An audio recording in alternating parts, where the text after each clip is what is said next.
300 men defeated an army, Gideon's story. What if I told you 300 untrained farmers defeated an army of tens of thousands? This isn't fantasy. It's the story of Gideon. Picture yourself in the land of Israel, a time when the nation is facing a massive threat from their enemies. These enemies, the Midianites, have come to oppress and exploit the Israelites. Year after year, they devastate the crops, leaving the people exhausted and desperate. Now imagine a young man named Gideon, tending his vineyard, just an ordinary farmer. But his life takes a drastic turn when a messenger from God arrives. This messenger, an angel, delivers an astonishing message. God has chosen Gideon to liberate Israel from the Midianites. At first, Gideon is stunned. He questions himself, how can I, a simple farmer, do this? Yet despite his doubts, Gideon accepts his mission. And so begins an extraordinary tale of faith, strategy, and courage. But before we dive into the battle, let's take a moment to explore the context of this story. You see, the Israelites were not merely victims of circumstance.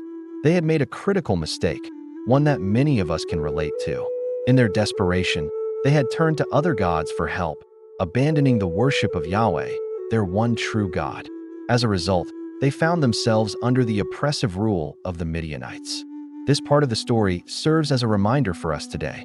It shows that when we stray from the path of righteousness and seek help from other sources, we might find ourselves in difficult situations. But it also offers hope because the story of Gideon teaches us that no matter how dire our circumstances seem, God is always ready to intervene and deliver us if we turn back to Him. Okay, now let's get back to the exciting story of Gideon. After receiving his divine calling, Gideon doesn't waste any time. Instead, he immediately sets out to assemble his army. He calls for 32,000 men from Israel's clans, all eager to fight for their nation's freedom. Now, you might think that with such a large force, victory is almost guaranteed, but you'd be wrong. The Bible tells us that God said to Gideon, "You have too many men for me to deliver Midian into your hands. If I give Midian into your hands, it will become a temptation for you to rely on your own strength rather than on my strength." These words from God serve as a reminder that even when we have every reason to feel confident, we should never forget that our strength is not our own. Ultimately, it's God's power that brings about victory. So what does Gideon do? He humbly obeys God's instructions. With the help of his men, he reduces the 32,000 soldiers to just 300, each carefully selected for their courage and determination. This reduction in size may seem like a setback, but it's actually crucial to the story. It emphasizes that it's not the size of the army or the strength of the individual that matters most, but rather one's commitment to serving God and obeying His word.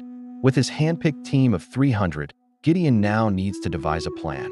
His mission, to spy on the Midianite camp and gather intelligence for an upcoming attack. Under the cover of darkness, he and his men stealthily approach the Midianite camp. There, they witness the enemy's vast numbers and are further warned by an enemy soldier who tells them about a huge wall protecting the camp. Despite these daunting details, Gideon's spirit remains unbroken. He reassures his men, saying, "Do not be afraid. Has not the Lord, who delivered me out of the hand of the Midianites, delivered you into my hand? Is it a human being whom you fear, or is it God?" With these words, Gideon not only boosts the morale of his troops, but also reminds them of the bigger purpose driving their mission. This part of the story highlights the importance of maintaining courage and faith, especially in the face of seemingly insurmountable odds. Gideon and his men, having gathered the information they need, return home. Now the real challenge begins. Gideon has to prepare his troops and the people of Israel for the coming battle. He divides the 300 men into 3 equal groups, each under the command of a trumpet player. Their mission is clear: to attack at a specific time and sound their trumpets to signal the others to join the assault. They are also instructed to carry a torch in one hand and a sword at their side. The torches are to be used to identify friendly forces in the darkness, while the swords are, of course, for combat. Gideon then tests the men, dismissing anyone who trembles or is fearful.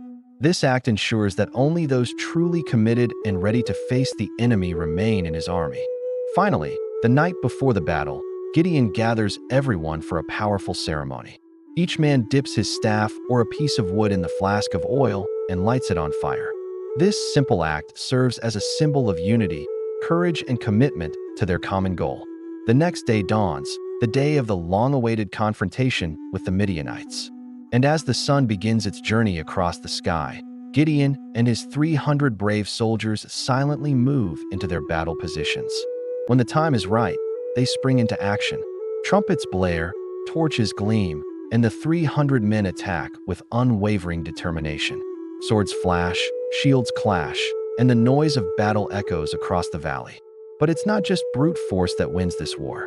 It's a combination of strategy, courage, and reliance on divine guidance. As the battle rages, there's a crucial moment when Gideon faces off against the leader of the Midianites, a man named Zeba. With God's help, Gideon prevails, capturing both Zeba and another chief named Zalmunna. The capture of these leaders demoralizes the Midianite army, causing them to flee. The victory is complete. The Israelites have won their freedom back. In the aftermath of the battle, the people of Israel want to make Gideon king, but he humbly declines. He prefers to remain a servant of God rather than a ruler of men. And so, the story of Gideon comes to a close. Now, why is this story important to us today? What lessons can we take away from Gideon's incredible journey? Well, first, it shows us that no matter how difficult our circumstances are, God is always ready to use us if we're willing. Gideon, an ordinary farmer, was chosen by God for an extraordinary task. Similarly, God can and does use ordinary people like you and me for his purposes. Second, the story teaches us the importance of obedience and faith. Gideon didn't question God's plan. He didn't complain or doubt. He simply obeyed. And it was this obedience that led to his success. Third, the story of Gideon reminds us that God doesn't call us to comfortable lives. God calls us to action. Gideon and his 300 men faced constant challenges, from doubts to fears to impossible odds. But they kept going. And in the end, their bravery paid off. Lastly, the story shows us that God doesn't need a mighty army to win battles. He just needs a few brave and obedient soldiers. It's not the size of our army that matters, but the strength of our commitment to God. As we bring this video to a close, I want to leave you with a question. Are you ready to be used by God? Are you willing to step out of your comfort zone and serve God no matter the cost? If you are, remember the story of Gideon. Let it inspire you, encourage you, and remind you that with God on your side, no challenge is too great to overcome. Thank you for watching. If you enjoyed this video, please hit the like button. Your support means a lot to us. Also, don't forget to subscribe to our channel for more inspiring videos like this one.